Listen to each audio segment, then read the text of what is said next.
Hey, this is Jason Bailey, and today I have Robert Douglas, leadership speaker, and he is going to share with us a little bit about what he does and why he has chosen leadership as his primary topic to speak on. What are the best resources that have helped you along the way? My best resources was having some good mentors early on, and I mentioned to you that when I got to the corporate world, I was a little lost, and I was trying to find my way.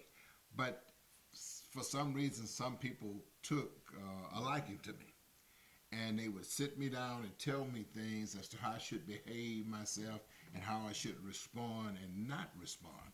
And that was just a big eye opener for me. And this one guy gave me an analogy that I carry with me today.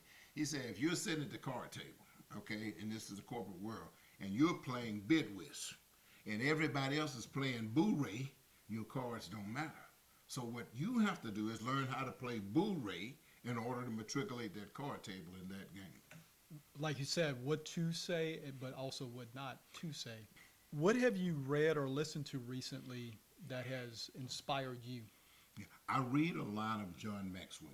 John Okay. Maxwell is a very well-known author on leadership. He's written something like 52 books on leadership, so he has kind of leadership backward and forward. But I continue to read, and I'm reading more books now about compassionate leadership to show the other side of leadership. But I try to go through and read a lot of books. I belong to this group called Man Up, and they do man camps. And one of the greatest books I've just read is Mindset.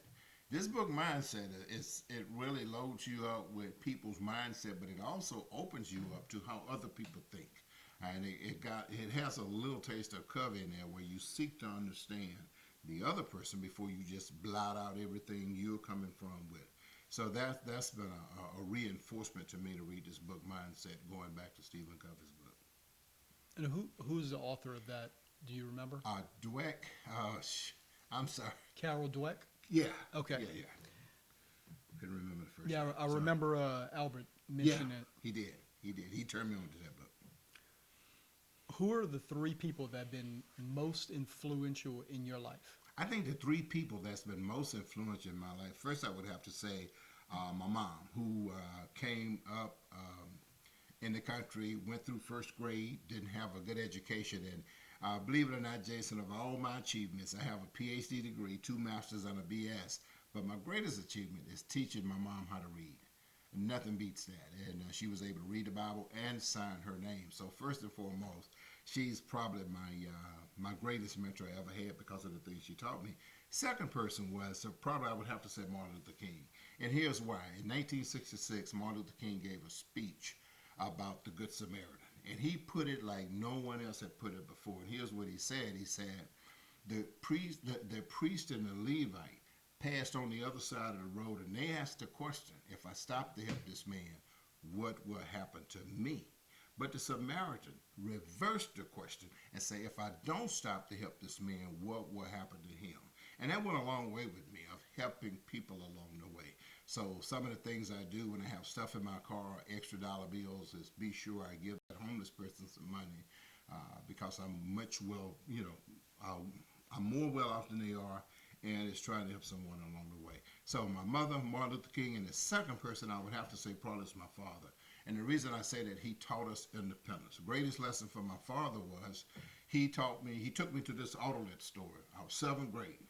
And he buys this lawnmower, but he makes me pay for it by going out cutting grass in the neighborhood. And I tried to dicker with him to cut our yard, his grass. He wouldn't do it. He wouldn't pay me because he said he fed me. But here's what that lesson taught me. I had to pay for that lawnmower. I had stake. I had sweat equity in that lawnmower. So I took care of that lawnmower for 7 years. I changed the oil, I changed the filter, I washed it, whatever it needed, sharpened the blade, because that was my money. And the teaching I got from that, if my father had to pay for that lawnmower, I probably wouldn't have been responsible. So when people have equity in something, they tend to be better caretakers and more responsible. That's absolutely true. That's a good lesson too. Oh yeah, Very good. it's lasted me for life. So those are the three people: my mom, Martin Luther King, and my dad. Very good. So where can viewers connect with you You mentioned something, YouTube. Yeah, I have a series of snippets on leadership on YouTube. Robert Douglas is my YouTube. Also, I have a website, and you can reach me on my website at Douglas Speaks. It's www.douglasspeaks.com. And I have one more question. Yes, sir. You you donate a lot of your speaking fees to universities, scholarships. Could you tell me a little bit more about Yeah, that? so I have scholarships that I try to take that money that I make. The Lord has blessed me, so I can live okay on my retirement funds that I worked for. So the speaking is really to try to help others by reaching the word, but the funds, what I do, I set up scholarships. So every year at my high schools, Blunt High School in Mobile, Alabama, I give 4 scholarships for $1,500 a piece. And then at Tuskegee, where I matriculated at college, I give 3 scholarships for $2,000 a piece. And I still contribute to LSU, where I went to school in the Southern, and to Tuskegee, but those scholarships are actually given to a student to help them. Very good.